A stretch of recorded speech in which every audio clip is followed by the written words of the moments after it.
October 24th, 1944. 10:26 a.m.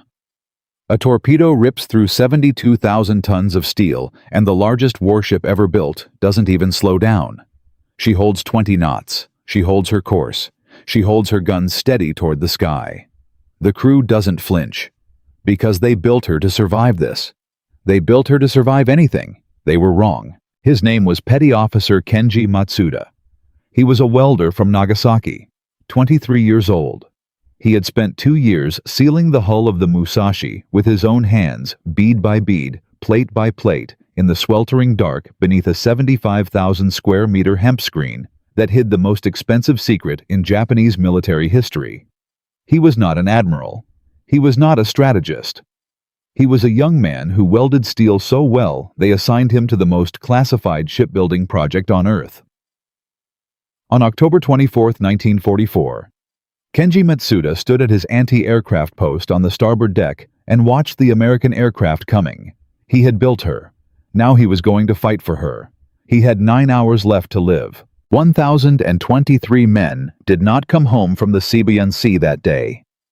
This is the story of what those 9 hours actually looked like from the inside of the ship that absorbed more combat damage than any vessel in the history of naval warfare and still refused to die.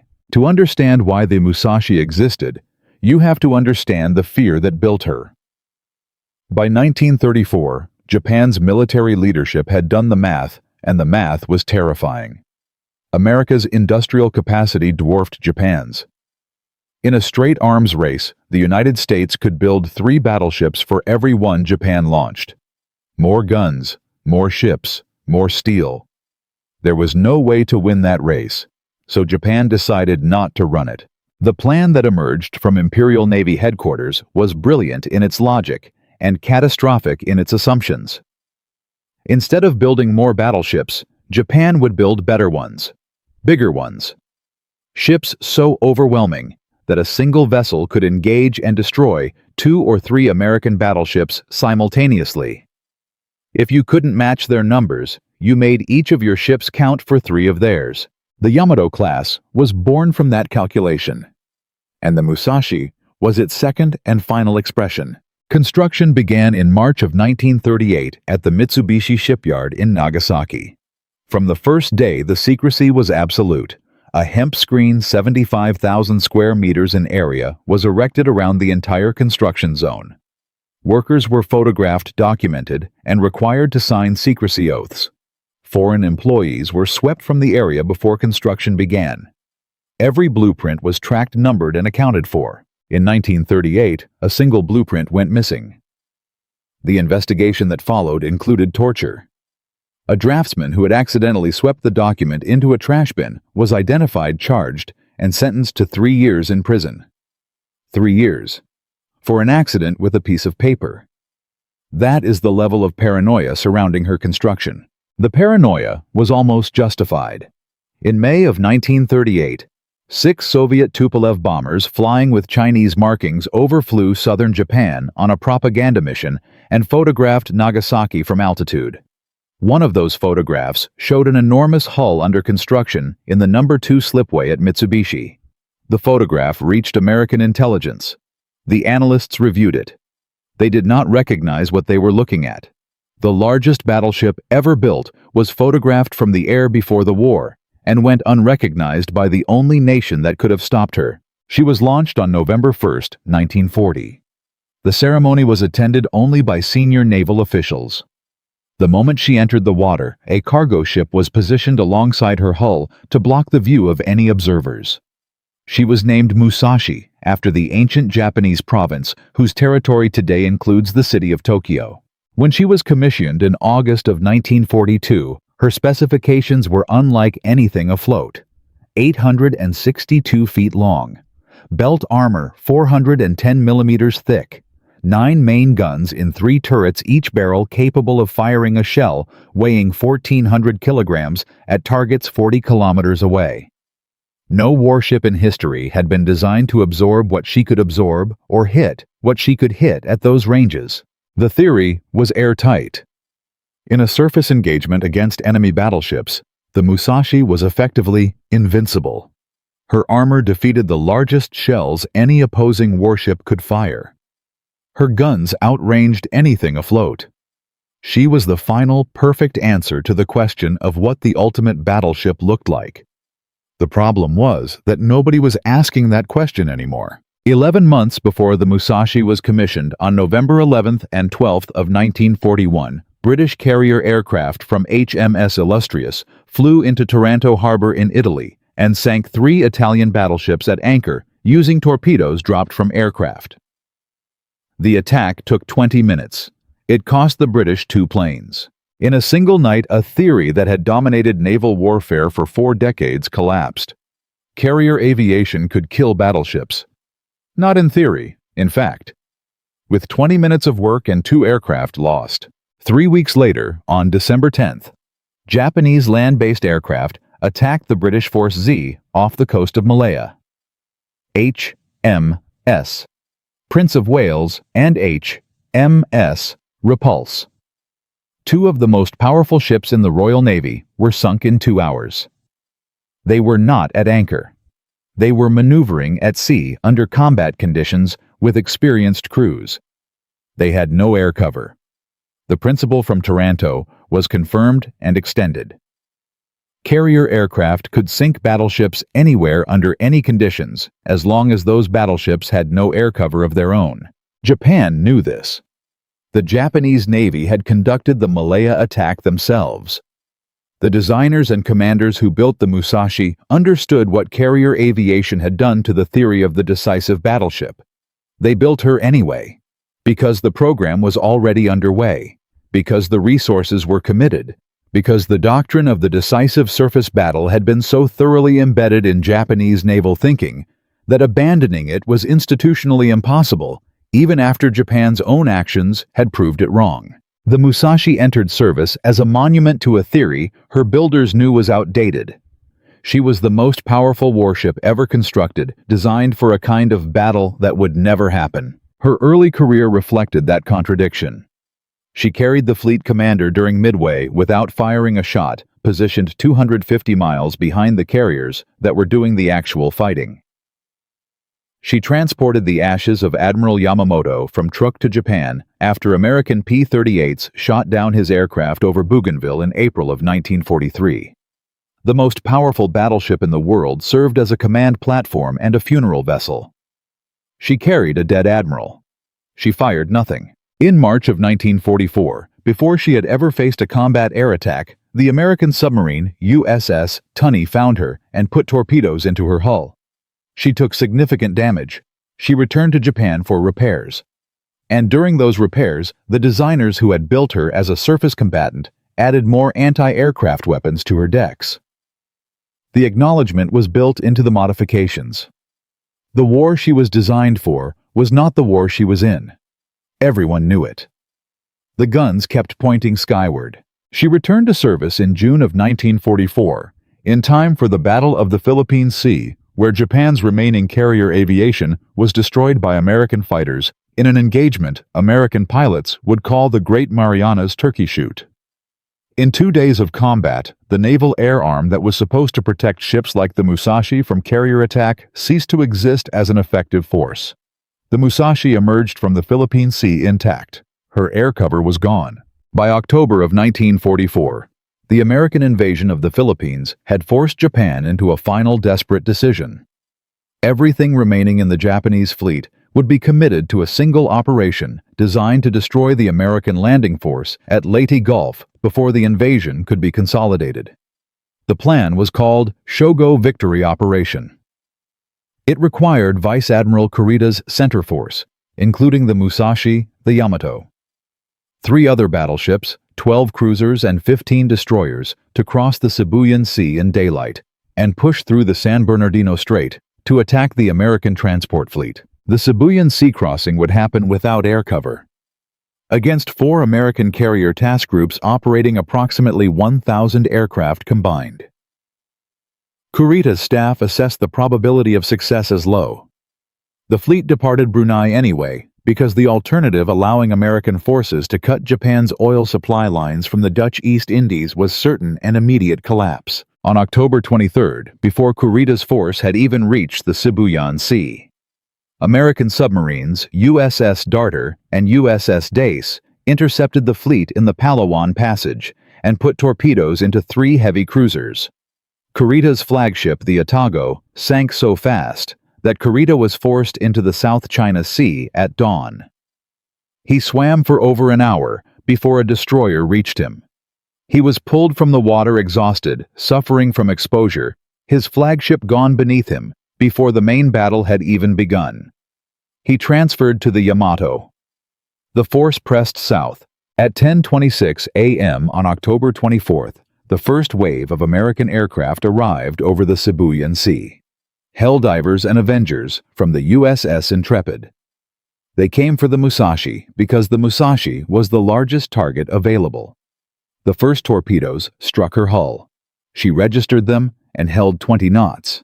Petty Officer Kenji Matsuda, standing at his anti-aircraft post on the starboard deck, watched the aircraft turning away after the first wave. The ship was still moving. The ship was still firing.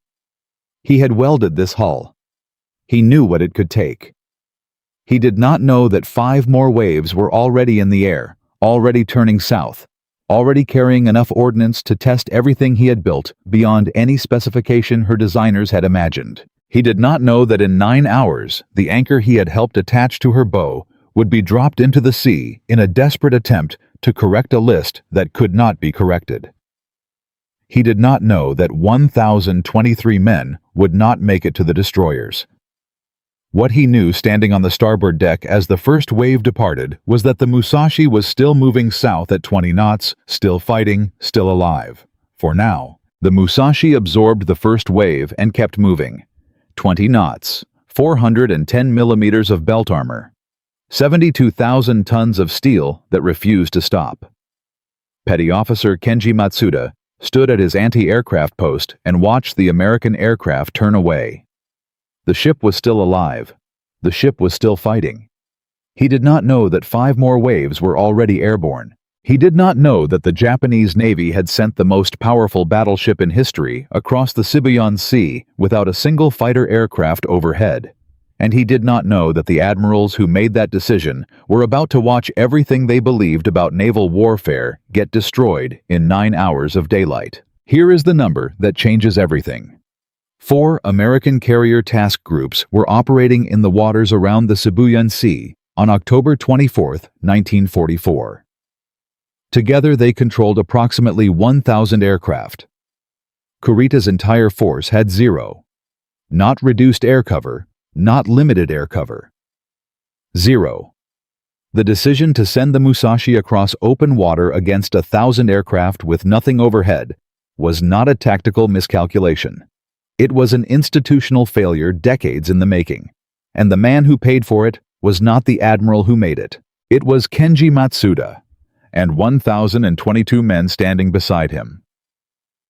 This is the story of what the Japanese Navy refused to see what Kurita knew, and sent his men into anyway, and the 6 waves of aircraft that arrived one after another like scheduled appointments with a ship that would not die. Vice Admiral Takeo Kurita had commanded fleets long enough to understand exactly what he was sailing into.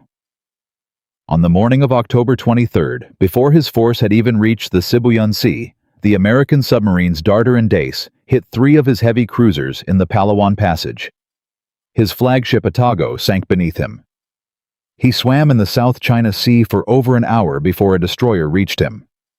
He was pulled from the water, exhausted, his staff around him, his flagship gone. He transferred to the Yamato and ordered the fleet south. The staff officers who surrounded him on the Yamato's bridge understood the problem with Shogo before the first aircraft appeared.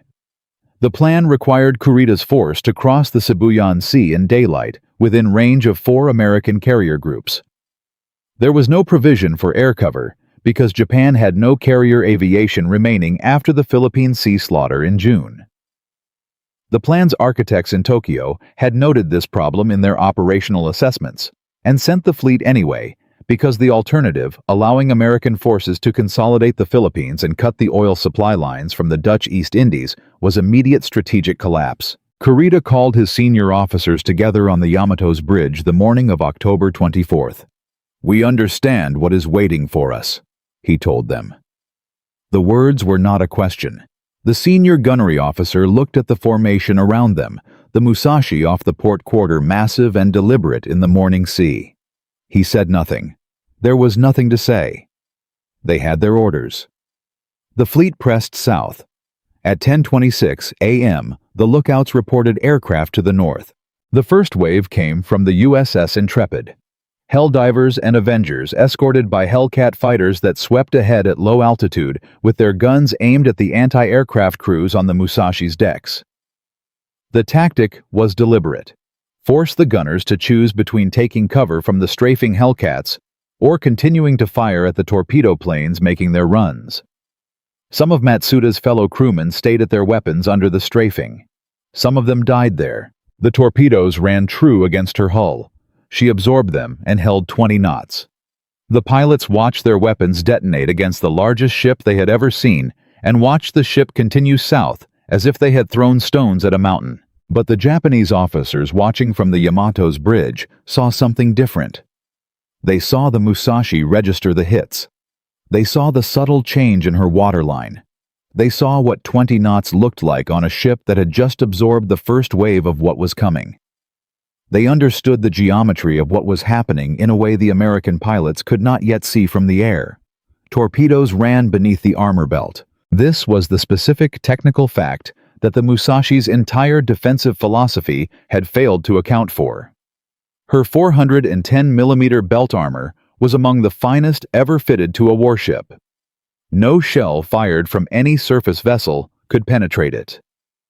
The armor defeated incoming rounds at the angles her designers had calculated with precision across years of engineering. Against another battleship, the Musashi was genuinely invincible, but torpedoes did not come from the side at deck level.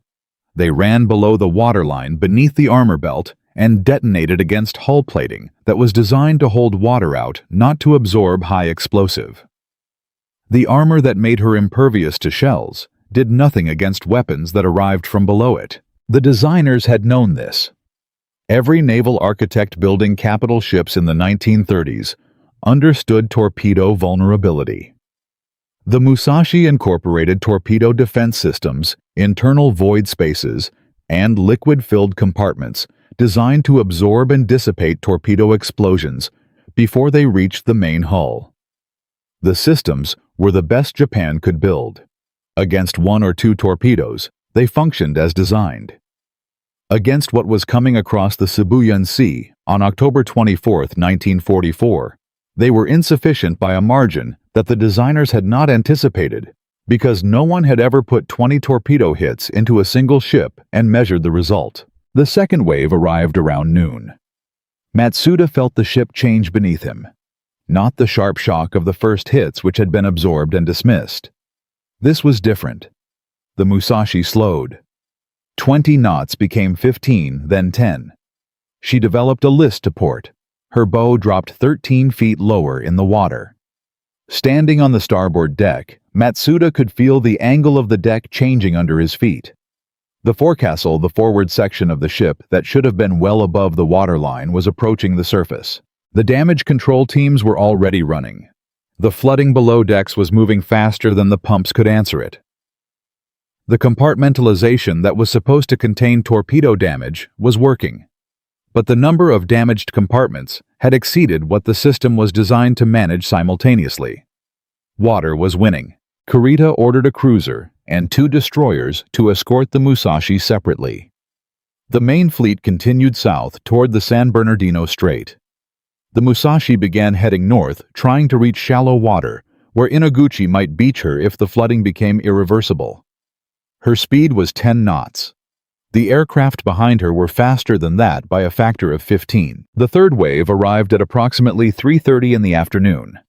Enterprise, Franklin Intrepid Cabot. 11 more bombs and 8 more torpedoes against a ship already wounded past anything her designers had modeled.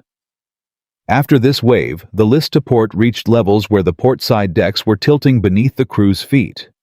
The forecastle was awash. Water that should have been 10 feet below deck level was at deck level and rising. The damage control officer made a decision that revealed everything about what was happening inside the Musashi in those hours. He ordered every movable weight in the ship transferred to the starboard side to counter the list. Sailors carried bags of rice from the food stores up to the starboard deck. They moved timber. They moved equipment from every accessible compartment. They were attempting to correct the list of a 72,000-ton warship by moving rice. It helped slightly. Not enough. The port anchor weighing multiple tons was released from its chain and dropped into the Sibuyan Sea. Remove a large weight from the port side, reduce the list. The largest battleship anchor ever built dropped into open water as a last resort countermeasure. Matsuda heard the chain release. He understood what it meant. They were running out of options inside the ship's own systems. It helped slightly. Not enough. The forward gun turret, which housed 3 of the Musashi's 9 18-inch guns, was evacuated and its magazine flooded deliberately. The ammunition in that turret, if reached by fire or explosion, would detonate with force sufficient to accelerate the ship's destruction. The crew disabled 3 of their own main guns to prevent a catastrophic internal explosion from ending the fight before the flooding did. Still, she fired. Through the 4th and 5th waves, the anti-aircraft battery stayed manned. The Musashi fired 217 rounds of secondary battery ammunition against aircraft across the full day of battle. The 9 main guns were elevated as high as they would go and fired to create water columns in the paths of incoming torpedo planes. 18-inch shells that could have destroyed any warship afloat used to make geysers in the sea. After the 5th wave, something happened that should not have been possible. The damage control teams got the engines moving again. The Musashi increased speed to 16 knots. She corrected the starboard list. She was heading north still under her own power after absorbing what 5 waves had delivered. A rear gunner from the USS Franklin named Russ Dustin looked down at her during one of the attack runs and wrote afterward that she was the largest thing he had ever seen in his life. Even dying. Even at 16 knots and down by the bow with her forecastle approaching the water. Magnificent. The 6th wave arrived. 75 aircraft from intrepid Franklin and Cabot. 37 of them came for the Musashi. At 1936, on October 24, 1944, she rolled to port and went down in the Sibuyan Sea at 1,000 meters depth. She had never reached the San Bernardino Strait. She had never come within 40 kilometers of an American surface vessel. The guns that could have destroyed any ship in the Pacific Fleet fired nothing at the targets they were built to engage. 1,023 men did not reach the destroyers. The Yamato and the remainder of Kurita's force continued south through the San Bernardino Strait that night. They would encounter the American escort carriers of Taffy 3 the following morning, in a battle that would produce its own astonishments. But that is the next part of this story. What the Sibuyan Sea produced on October 24th was a final answer to a question naval architects had been debating since before the war. Could a battleship be built that carrier aviation could not sink? The answer was no.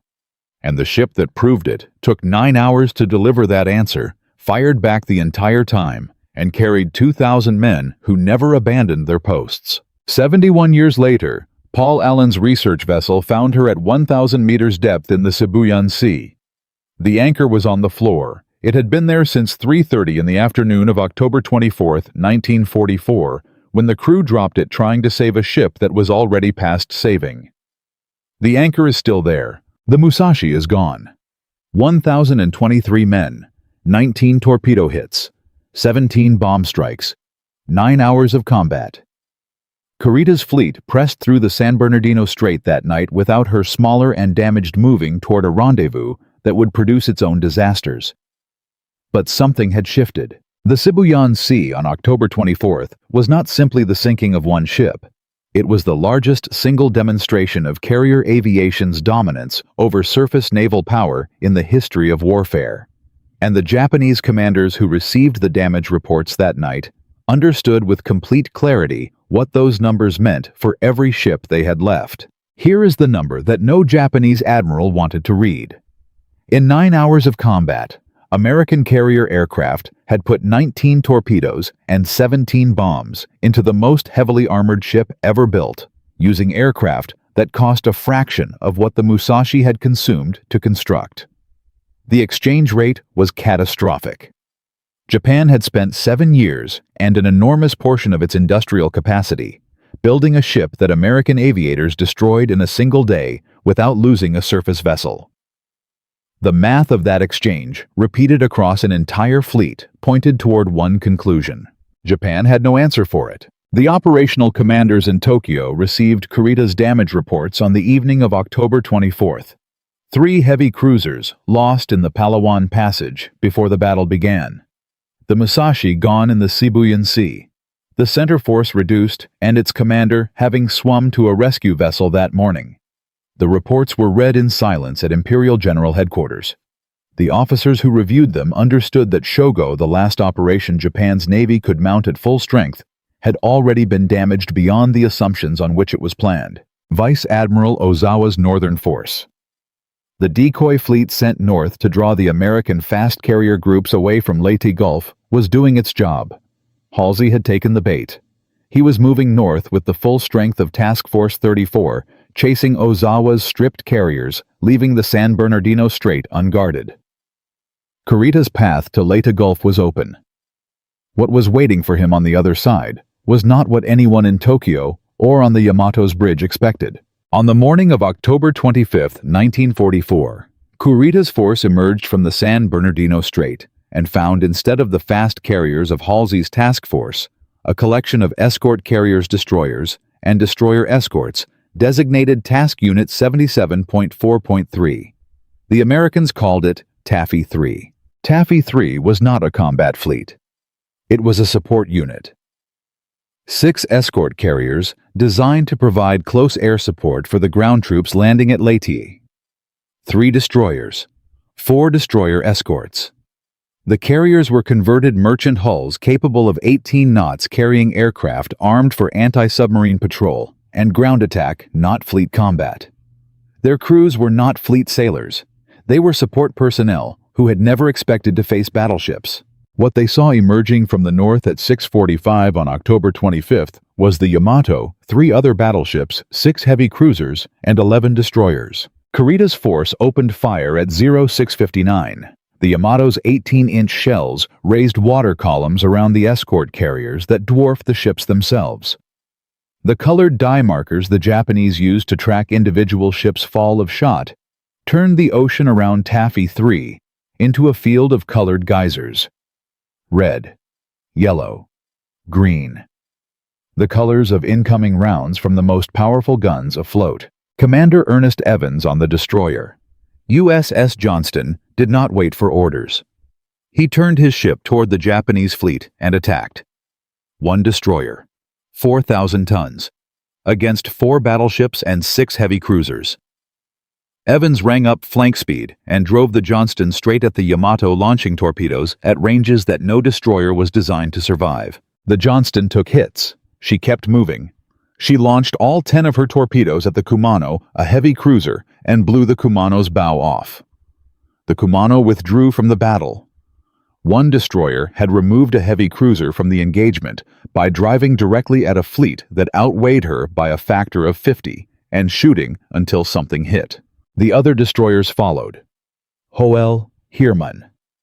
The destroyer escorts of the unit vessels, even smaller than destroyers, made torpedo runs against heavy cruisers. The escort carriers turned south and ran launching every aircraft they had armed with whatever ordnance was loaded, including depth charges intended for submarines against Japanese battleships and cruisers. The aircraft made dry runs. When the bombs were gone, when the depth charges were gone, the pilots made attack runs without weapons to force the Japanese gunners to maneuver and break their firing solutions. Pilots flew empty aircraft at battleships to buy time for the carriers beneath them. Kurita's force was faster. It was heavier. It outgunned Taffy 3 in every measurable category by margins that should not have permitted a contest. What happened instead was that the Japanese fleet, having fought through the Sibuyan Sea the previous day, having lost Kurita's flagship before the main battle began, having watched the Musashi take 9 hours to sink, began to see American destroyers attacking from multiple directions, and concluded they were facing a much larger force. The smoke the escort carriers laid. The torpedo runs from every direction. The aircraft that kept coming whether they had weapons or not. The aggressive, continuous suicidal pressure from vessels that should have been sunk in the opening salvos. Kurita's staff could not determine the composition of what they were fighting through the smoke and chaos. The radar picture was confused. The reports coming in were contradictory. At 9:11 on October 25th, Kurita ordered his force to cease pursuit and reassemble. He was 40 miles from the undefended American transport fleet at Leyte Gulf. He turned away. The Johnston was sunk. The Hoel was sunk. The escort carrier Gambier Bay was sunk. 547 American sailors died in the engagement. Commander Evans went down with the Johnston. He was awarded the Medal of Honor posthumously, one of the most significant decorations given for naval action in the Pacific War. But Kurita turned away. The transport fleet at Leyte Gulf, carrying the men and supplies that sustained the American landing, was not attacked. The strategic objective of Shogo, the destruction of the American logistics chain before the Philippines landings could be consolidated, was not achieved. The Japanese fleet that had crossed the Sibuyan Sea survived the night passage through San Bernardino Strait and arrived within 40 miles of its target turned around because 17 small ships and their aircraft refused to move. The final accounting of the Battle of Leyte Gulf covered 4 separate engagements across 3 days and an area of ocean larger than the entire island of Great Britain. Japan lost 4 carriers, 3 battleships, 10 cruisers, and 11 destroyers. 37 ships total, more than 13,000 sailors. The American losses were significant. They were not comparable. The Imperial Japanese Navy ceased to exist as an operational force after Leyte Gulf. The ships that survived returned to Japanese home ports and remained there for the rest of the war, unable to sortie for lack of fuel. The oil supply lines that Shogo was designed to protect had been cut anyway by the American consolidation of the Philippines over the following months. The strategic situation the operation was designed to prevent came to pass regardless. The Musashi had died 40 miles short of the San Bernardino Strait. She had never reached the battle her guns were built to fight. She had spent 9 hours absorbing what was intended for the entire fleet, and had kept the American aircraft occupied long enough for Kurita's remaining ships to reach the strait. Whether her sacrifice influenced the outcome at Leyte Gulf is a calculation historians have disputed for 80 years without resolution. What is not disputed is what Paul Allen found on March 1, 2015, at 1,000 meters depth in the Sibuyan Sea. The wreck was scattered across an enormous debris field. The Musashi had suffered at least one major magazine explosion during her descent through 1,000 meters of water. She had gone down largely intact and had not stayed intact. The bow was on the seafloor, the chrysanthemum crest of the Imperial Japanese Navy still visible on the plating. The anchor chain hung down. The anchor was not there. It was somewhere on the floor of the Sibuyan Sea, released on the afternoon of October 24th by men trying to save a ship that was already past saving. Allen announced the discovery on March 2, 2015. His father had served in the United States Army in the same war. The son of an American soldier found with equipment built by the company, he founded the ship that American pilots spent 9 hours destroying in 1944. The survivors of the Musashi who reached Japan were not celebrated. The Imperial Japanese Navy transferred them to a remote island in the Seto Inland Sea and kept them there away from civilian populations for a period after the battle. The Navy that had erected a 75,000 square meter screen to hide her construction used a remote island to hide the fact that she was gone. 1,023 men whose names are in the record. The gunnery officer who refused rescue when the destroyers came alongside. Admiral Inoguchi, who went to his cabin and closed the door and was never seen again. The anchor on the floor of the sea. But there is one question this story has not yet answered. The question of what the Musashi's 9 hours actually changed, if anything. Whether the largest expenditure of naval ordnance against a single vessel in history altered the course of the battle, or simply delayed what was already inevitable. Whether Kurita's decision to turn away from Leyte Gulf on the morning of October 25th was caused by what happened to the Musashi the day before, or by something else entirely. The answer to that question is more complicated than the battle reports suggest, and it involves a decision Kurita made on the Yamato's bridge that has never been fully explained. That is the final chapter of this story. Kurita turned away from Leyte Gulf on the morning of October 25, 1944, with the undefended American transport fleet 40 miles to his south. The Musashi was on the floor of the Sibuyan Sea.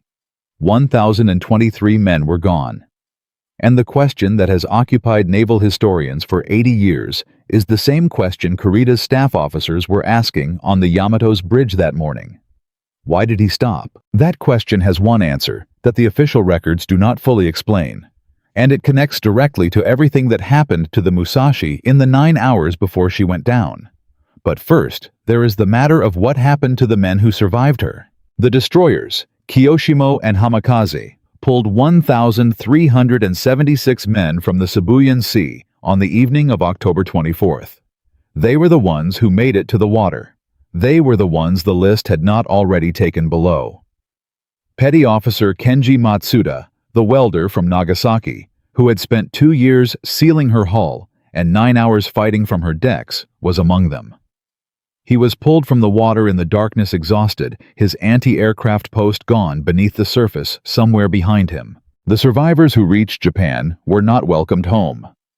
The Imperial Japanese Navy, which had built a 75,000 square meter hemp screen to conceal the Musashi's construction, now applied the same instinct for concealment to her destruction. The survivors were transferred to Etajima, the Naval Academy Island, in the Sato Inland Sea, and held there. They were not permitted contact with civilian populations. They were not celebrated. The official position was that the Musashi had fought heroically, and that details of her loss were classified for operational security reasons. The men who had watched her go down were themselves classified, kept on an island, away from their families, as if grief were a military secret. Matsuda remained on Etajima through the winter of 1944 and into 1945. He was a welder. When the Navy determined what to do with Musashi survivors, some were assigned to shipyard work. The logic was practical. They understood large warships from the inside in ways that dockyard workers who had not served on them did not. Matsuda went back to the Mitsubishi yards. Not to build battleships. There were no battleships left to build. He worked on whatever the yards were producing in the final year of a war that everyone in those yards understood was already decided. He was at Nagasaki on August 9, 1945. He survived the second atomic bombing by a margin of geography. He was working in a section of the Mitsubishi yards that the topography of Nagasaki's hills partially shielded from the direct blast. 70,000 people died within the city that day. Matsuda was not among them. He walked out of the yards into a city that no longer existed in the form he had known and understood, with a clarity that required no explanation that the war was over. He returned to his family in the Nagasaki prefecture. He did not speak extensively about the Musashi in the years that followed. This was not unusual among survivors. The culture of post-war Japan, particularly among men who had served in the military, did not encourage detailed recollection of specific defeats. What he carried was private.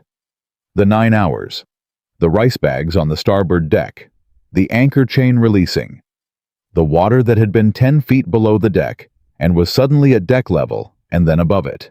He lived until 1987. He was 66 years old. He had outlasted the ship by 43 years. Admiral Inoguchi, the commanding officer who had gone to his cabin as the Musashi sank, was promoted to vice admiral posthumously. His body was never recovered.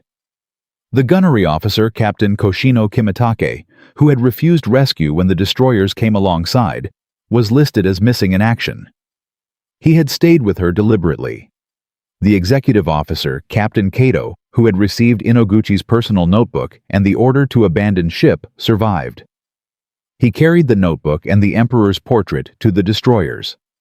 He spent the rest of his life as one of the primary sources for accounts of the Musashi's final hours. The Yamato. The Musashi's identical sister ship survived the Battle of Leyte Gulf. She went back to Japan. She stayed in port through the winter and spring immobile for lack of fuel, while American bombing campaigns dismantled the country around her. In April of 1945, she was sent on a final mission to Okinawa, with enough fuel for a one-way crossing and orders that amounted to a deliberate sacrifice. American aircraft found her in the East China Sea on April 7, 1945. They put between 11 and 13 torpedoes and 6 bombs into her. She sank in 2 hours. 3,063 of her crew died. 376 survived. The ship that had watched the Musashi absorb 19 torpedoes and take 9 hours to die went down in 2 hours because the American pilots in 1945 had learned from what happened to the Musashi in 1944. They concentrated on the port side. They attacked the same side repeatedly to overwhelm the flooding countermeasures, rather than distributing hits that the damage control teams could manage. The Musashi's 9-hour resistance had taught the American aviators exactly how to kill her sister ship faster. This is the dimension of the Musashi's legacy that naval historians find most remarkable. The ship that absorbed more combat damage than any vessel in the history of warfare became, through the detailed after-action reports of the pilots who sank her, a technical manual for how to sink the next one. Her extraordinary resistance generated the knowledge that made her sister ship's destruction more efficient. She was the most expensive training exercise in naval aviation history, paid for by 1,023 men. Now consider what Kurita knew on the morning of October 25th when he turned away from Leyte Gulf. He had watched the Musashi die the previous day from the Yamato's bridge. He had seen what happened when the largest warship ever built encountered carrier aviation without air cover. He had seen what 19 torpedoes looked like against a ship designed to absorb them. He had transferred his flag from a sinking cruiser that morning. He had been in the water.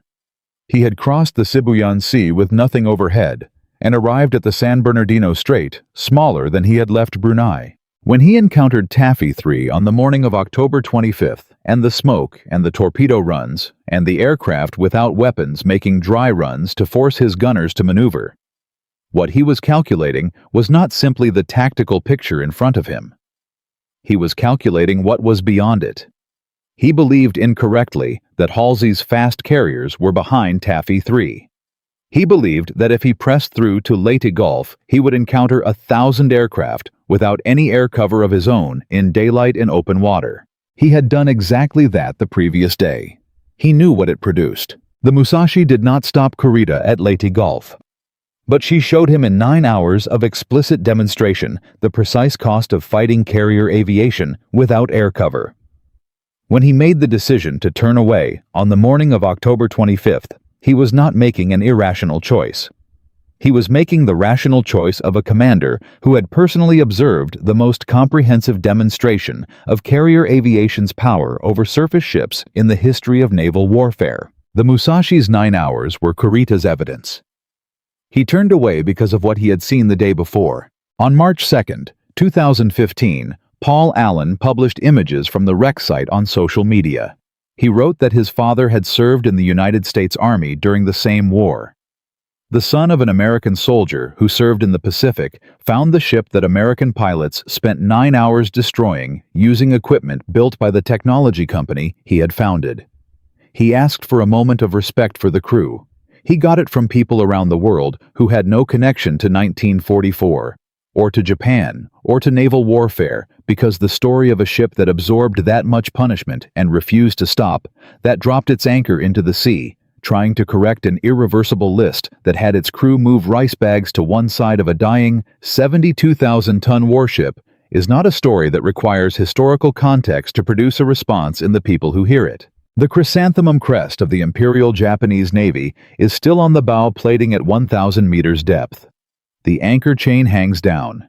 The anchor is on the floor of the Sibuyan Sea, somewhere nearby, where the crew of the Musashi placed it on the afternoon of October 24, 1944, when they released it from its chain in an attempt to save a ship that was already past saving. It has been there for 80 years. It will be there long after everyone who knows what it means is gone. Here is what this story is actually about. It is not about battleships or carrier aviation or the strategic calculus of shogo. It is about what human beings do when they are inside a situation that has already been decided against them and they choose to continue anyway. The Musashi was obsolete before she was commissioned. The war she was designed to fight had ended before she entered service. Every officer on her bridge on October 24th understood that crossing the Sibuyan Sea without air cover against 4 carrier task groups was not a tactical problem with a solution. It was a death sentence with a specific duration. They fired back for 9 hours. The anti-aircraft crews who stayed at their weapons under strafing Hellcats. The damage control teams who moved rice bags and dropped the anchor and flooded the forward magazine to prevent an explosion from ending the fight before the flooding did. The engine room crew who got the engines moving again after the 5th wave and pushed her back to 16 knots in a ship that was already dead by every engineering standard. The gunnery officer who refused rescue when the destroyers came alongside. Admiral Inoguchi, who went to his cabin. 1,023 men who went into the Sibuyan Sea on October 24, 1944, aboard a ship the Japanese Navy built in secret for 7 years and deployed without air cover into waters controlled by 1,000 American aircraft. They knew what it was. They did it anyway. The anchor is still on the floor of the sea where they left it. If that story matters to you, tell someone else it happened. Because the histories reduced it to a damage count and a tactical outcome, and what it actually was is something more than that. It was 9 hours of refusing to stop, and that is worth remembering.